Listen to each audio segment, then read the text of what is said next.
어쩌면 2000년 역사에 한국 사람에게만 주어진 특별한 축복이라고 생각합니다. GBMC 여러분, 이렇게 군 연무대에서 대회를 가지게 된 것을 진심으로 축하해 마지 않습니다. 저는 성경을 읽을 때마다 늘 생각합니다. 예수님께서 제자를 택할 때 얼마나 신중히 했겠습니까? 여러분 아시는 대로 예수님께서 복음을 전하셔서 위대한 역사를 이루었지만은 사실은 예수님은 3년밖에는 일하지 않았습니다.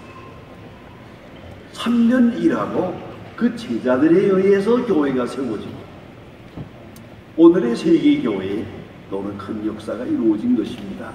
그러면 예수님에게 있어서 그 제자란 얼마나 소중한 것입니까? 바로 이 사람들을 통해서 하나님의 나라가 이루어지게 되기 때문입니다. 그런데 그 제자를 택할 때 당시에도 얼마나 훌륭한 사람이 많았습니까? 종교 생활을 전문으로 하는 분들입니다. 서기관, 바리새인, 제사장, 그리고 광야에 나가면 SNS파라고 하는 수도사들이 있었습니다. 일생을 굴에서 살며 기도하며 묵상하며 사는 그런 사람들이 그렇게 준비하게 있는데 왜 그들을 제자 삼지 않으시고 예수님은 갈릴리 바다에 가서 어부를 만났습니까? 물고기 잡는 어부, 요새 말로 말하면 비즈니스맨입니다.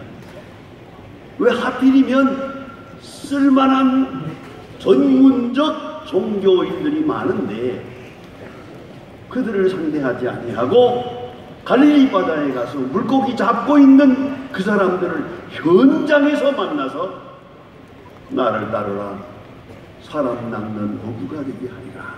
아멘. 저는 그 사건이 너무나 중요하다고 생각합니다. 하나님의 역사는 비즈니스맨을 통해서 이루어지기 때문입니다.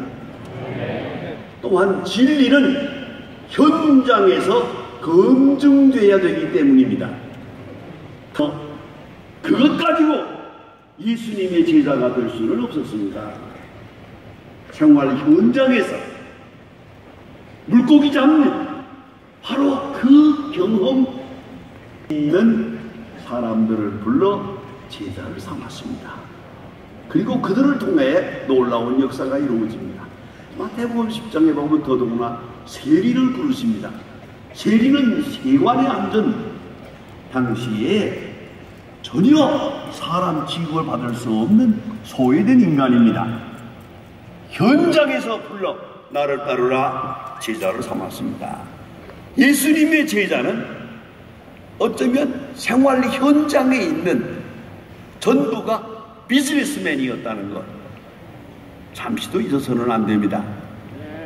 그를 통해서 주는 역사하셨고 그 제자들이 교회를 세워서 오늘의 세계적인 교회, 하나님의 나라를 위해서 소중하게 쓰여지는 교회가 이루어지게 됩니다.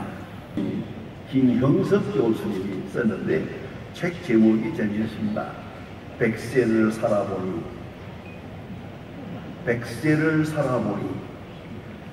그가 지금 93세인데 백세를 살아보면서 경험한 것을 수필로 썼는데 재미있습니다.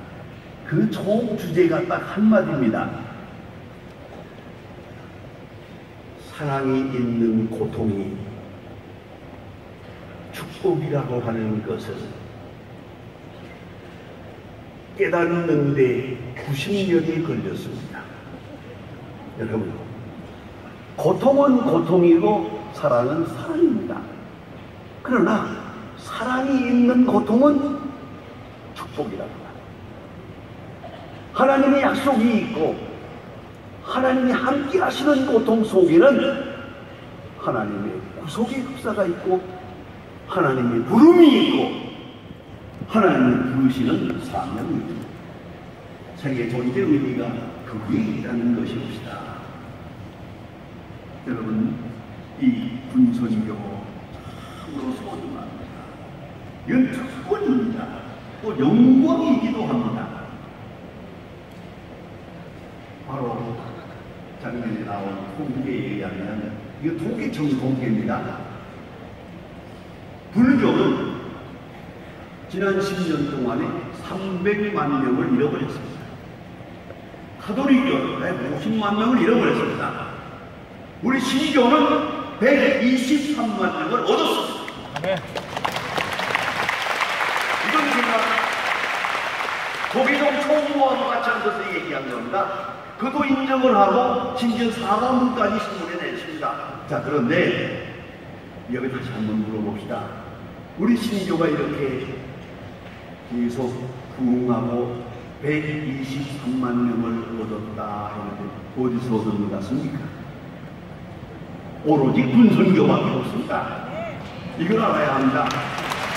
사실 과거 선교는 무슨 선교 말이야. 황금오장이라고 합니다.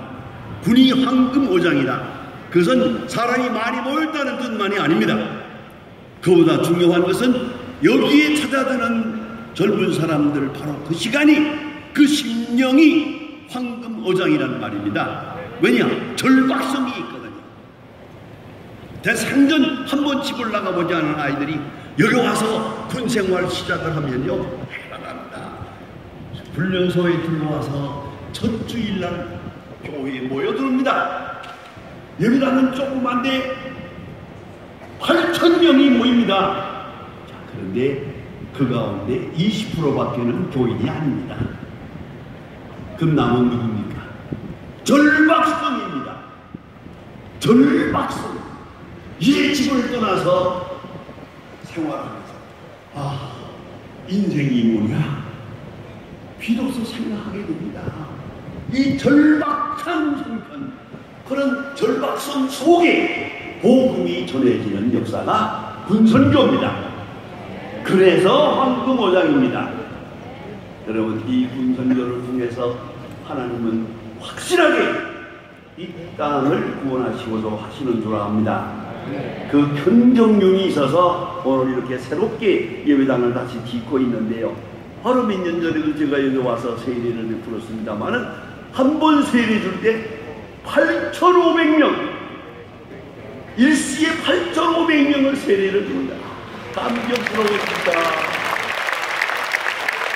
이런 역사를 계속 일어나겠습니다. 다시 한번 중요한 얘기를 하겠습니다. 기독교인이 누굽니까?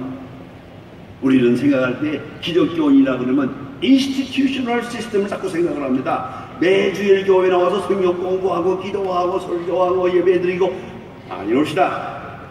예수를 믿는다란 세례받은 사람을 말합니다. 예수 그리스도에게 신앙을 고백하고 예수의 이름으로 세례를 받으면 내일 죽어도 그리스도인입니다. 이걸 알아야 합니다. 그런 거로 그리스도인의 존재 깊은 곳에는 세례가 있습니다. 세례가 있습니다.